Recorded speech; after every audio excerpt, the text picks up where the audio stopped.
जी अस्सलाम वालेकुम। जिन स्टूडेंट्स को बुक्स डाउनलोड करने में प्रॉब्लम आ रही है वो ज़रा ये वीडियो ज़रा वॉच कर लें।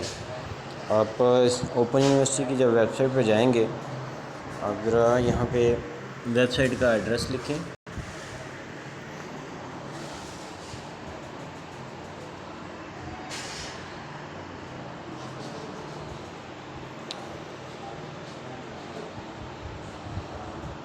ये जैसी वेबसाइट ओपन होती है ओपन यूनिवर्सिटी की, आप यहाँ नीचे जाएं तो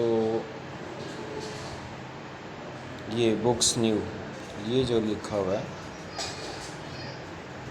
यहाँ पे आप क्लिक करेंगे बुक्स न्यू पे। यहाँ पे आपने अपना प्रोग्राम सेलेक्ट करना है। सपोज़ आपका बीएड प्रोग्राम है तो बीएड आ जाएगा। यहाँ पे आप बीएड को सबमिट करेंगे। अब बीएड को जब आप सबमिट करेंगे, आपके सामने ये तमाम कोर्स जो बीएड रिलेटेड हैं ये तमाम शो हो जाएंगे। आपने जिस कोड को